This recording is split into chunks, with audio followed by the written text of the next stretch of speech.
Hello everyone, I am Anuradha Priyadarshini and once again welcome to my channel Current Affairs with Anuradha। SBI colour का notification आ गया है 2021 का official notification SBI के site पे आ गया है। जो लोग एलिजिबल हैं अपना फॉर्म फिल कर लीजिए। 27 अप्रैल से फॉर्म फिल करना स्टार्ट हो जाएगा। 17 मई तक आप फॉर्म फिल कर सकते हैं। जून में आपका प्रीलिम्स का एग्जाम होने वाला है और 31 जुलाई को मेंस का एग्जाम होने वाला है। आगे इस वीडियो में मैं आपके साथ सारी डिटेल्स डिस्कस कर लेती हूँ। जो लोग मेरे चैनल पर नए हैं प्लीज़ लाइक शेयर और सब्सक्राइब ज़रूर कीजिएगा। बेल बटन को प्रेस करके रखिए ताकि मेरे जितने भी अपकमिंग वीडियोस होंगे उसका नोटिफिकेशन आपके पास सबसे पहले आए। Let's start the video. देखिए एसबीआई कलर की जो टोटल वैकेंसी आई है वो 5237 पद के लिए आई है ये वैकेंसी। अगर आप इसका नोटिफिकेशन देखेंगे तो 26 अप्रैल को आ गया है ऑफिशियल नोटिफिकेशन। कल से हाल या कि 27 अप्रैल से आपका जो फॉर्म फिल करना है वो आप कर सकते हैं। 17 मई तक आप ये फॉर्म फिल कर सकते हैं। इसकी जितनी भी जो एप्लीकेशन फ़ी वगैरह है वो आप पे कर सकते हैं। जून में इसका प्रीलिम्स होने वाला है। इसका डेट अभी तक डिक्लेयर नहीं किया गया है और मेंस का डेट दे दिया गया है। मेंस जो है आपको 31 जुलाई 2021 को होने वाला है। अगर मैं आपको एप्लीकेशन फ़ी बताऊं तो SC ST PWD के लिए कोई एप्लीकेशन फ़ी आपको पे नहीं करना पड़ेगा। वहीं अगर आप जनरल कैटेगरी OBC या EWS हैं तो आपको 750 का एप्लीकेशन फ़ी देना पड़ेगा। अब most important part eligibility criteria हम लोग देख लेते हैं। देखिए इसका एजुकेशनल क्वालिफिकेशन जो है एक वैलिड डिग्री होना चाहिए in any discipline from a recognised university. एक बैचलर्स की डिग्री आपके पास होनी चाहिए। वहीं अगर मैं आपको एज बताऊं तो 20 साल से कम नहीं होना चाहिए और 28 साल से एबव नहीं होना चाहिए एज ऑन 1 अप्रैल 2021। तो जो भी स्टूडेंट्स हैं या तो 20 साल से एबव हो और 28 से कम हो वही लोग एलिजिबल हैं। कुछ यहाँ पे एज रिलैक्सेशन भी दिया गया है। मैं नीचे आपको जो ऑफिशियल नोटिफिकेशन है उसका PDF प्रोवाइड कर दूंगी। आप उसमें एक बार एज रिलैक्सेशन जरूर चेक कर लीजिएगा।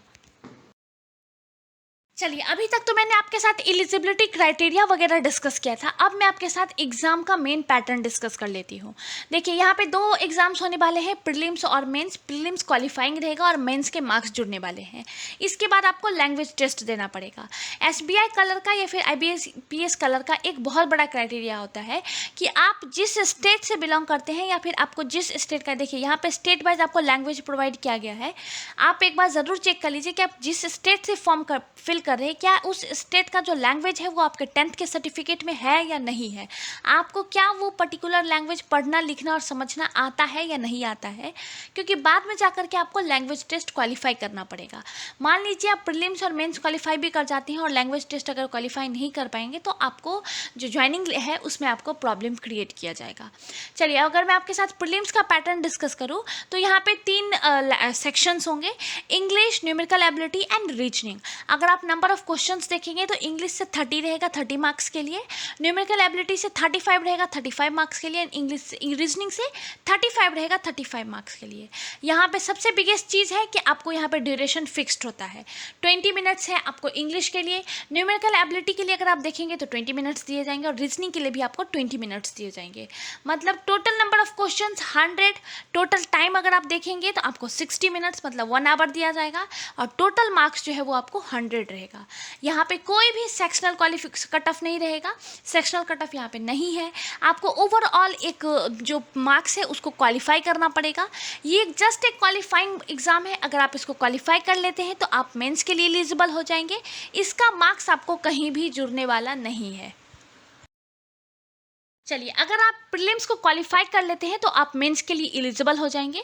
मेंस में आपको 4 सेक्शंस होंगे, English language, quantitative aptitude, reasoning ability and computer aptitude, general financial awareness करके आपको 4 सेक्शंस रहेंगे। अगर आप नंबर ऑफ क्वेश्चंस देखेंगे तो इंग्लिश में आपको 40 क्वेश्चंस 40 मार्क्स के लिए, क्वांटिटेटिव एप्टीट्यूड में आपको 50 क्वेश्चंस 50 मार्क्स के लिए। वहीं अगर आप रीजनिंग और कंप्यूटर एप्टीट्यूड की बात करेंगे तो 50 क्वेश्चंस रहेंगे 60 मार्क्स के लिए और जनरल और फाइनेंशियल अवेयरनेस इसमें 50 क्वेश्चन रहेंगे आपको 50 मार्क्स के लिए। यहाँ पे भी आपका ड्यूरेशन फिक्स रहेगा। इंग्लिश के लिए 35 मिनट्स, क्वांटिटेटिव एप्टीट्यूड के लिए 45 मिनट्स, रीजनिंग एबिलिटी के लिए 45 मिनट्स और जनरल एंड फाइनेंशियल अवेयरनेस के लिए 35 मिनट्स। मतलब total number of questions 190, total marks अगर आप देखेंगे तो 200 रहेगा और आपको पूरा टाइम ड्यूरेशन जो है वो आपको 2 आवर्स 40 मिनट्स के लिए दिया जाएगा।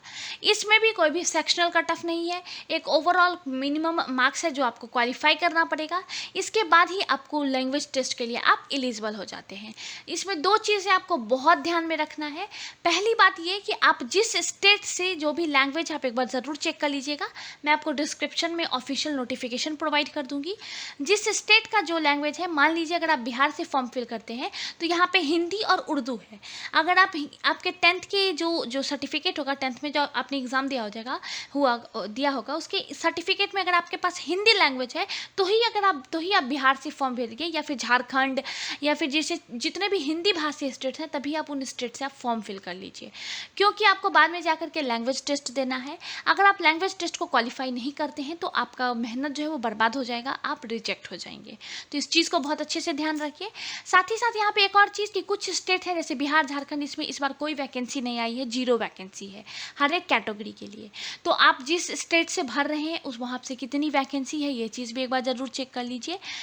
मैं आपके साथ नीचे आपको डिस्क्रिप्शन में जो है वो आपको इसका सिलेबस भी प्रोवाइड कर दूंगी। बहुत इजी है ये एग्ज़ाम, लेकिन हाँ इसमें कट ऑफ बहुत हाई जाता है। कुछ स्टेट जैसे बिहार, झारखंड, उत्तर प्रदेश और वेस्ट बंगाल जैसे स्टेट्स का कट ऑफ काफ़ी ज़्यादा हाई जाता है। तो आप जिस स्टेट से फॉर्म फिल कर रहे हैं लास्ट 2-3 ईयर्स का आप कट ऑफ भी देख लीजिएगा। कट ऑफ के हिसाब से आप अपना प्रिपरेशन रखिएगा।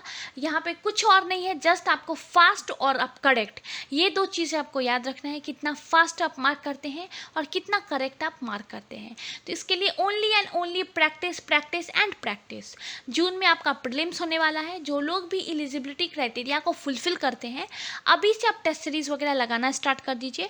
जून में आपका प्रीलिम्स होने वाला है और इसका कट ऑफ जो है वो 80 के अराउंड ऑन एन एवरेज अगर आप देखेंगे जितने भी स्टेट्स हैं वो आपको 70+ टू 80 के अराउंड में जाता है। तो आप उस हिसाब से अपना प्रिपरेशन का लेवल रखिए। अगर आप प्रीलिम्स को क्वालिफाई कर लेते हैं तो आप मेंस के लिए भी उसी हिसाब से प्रिपेयर कीजिए। जनरल और फाइनेंशियल अवेयरनेस का जो सेक्शन है इसके लिए तो आप टोटली मेरे चैनल पे डिपेंडेंट हो सकते हैं, क्योंकि यहाँ पे मैं आपको करंट अफेयर्स जो है इसकी तो मैं आपको गारंटी लूँगी कि आपका कोई भी करंट अफेयर इससे छूटेगा नहीं। बहुत ज़्यादा मैक्सिमम नंबर ऑफ आप टेस्ट सीरीज़ ज्वाइन कर लीजिए। इससे जितने ज़्यादा आप टेस्ट देंगे उतना ज़्यादा आपका श्योर शॉट रहेगा आपका सिलेक्शन। इसी के साथ all the best. Official notification आप एक बार ज़रूर चेक कर लीजिएगा। एज रिलैक्सेशंस वगैरह भी है, आप एक बार ज़रूर चेक कर लीजिए। आप सारे क्राइटेरिया को बहुत अच्छे से अगर फुलफिल कर पा रहे हैं तो ही आप फॉर्म फिल कीजिए। फॉर्म फिल करने के टाइम पे 2-3 चीज़ों का आप बहुत ध्यान रखिए। आप अपना नाम वगैरह गलत ना भरें, जो आपके सर्टिफिकेट पे नाम है वही वगैरह भरें। डेट ऑफ बर्थ वगैरह लोग बेसिक गलती कर देते हैं, ये सब ना करें। साथ ही साथ मोस्ट इंपॉर्टेंट चीज़, ऑफिशियल नोटिफिकेशन में जिस स्टेट का जो लैंग्वेज दिया गया है अगर आप उस लैंग्वेज आपके 10th के सर्टिफिकेट में है तो ही आप दैट पर्टिकुलर स्टेट से आप फॉर्म फिल कर लीजिए, क्योंकि बाद में आपको इश्यूज देखने को मिल जाएगा। इसी के साथ ऑल द बेस्ट। जो लोग फॉर्म फिल कर रहे हैं अपने प्रीलिम्स के लिए तैयारी स्टार्ट करें। और हाँ, 17 मई तो लास्ट डेट है फॉर्म का, लेकिन उतने टाइम तक आप वेट ना करें, as soon as possible form fill कर लीजिए। बाद में जा करके आपको जो सर्वर का प्रॉब्लम है वो आपको काफ़ी ज़्यादा देखने को मिलेगा। All the best. कुछ भी डाउट हो मुझे कमेंट सेक्शन में ज़रूर बताइएगा। एज सुन एज पॉसिबल मैं आपके डाउट्स क्लियर करने की पूरी कोशिश करूँगी। Thank you.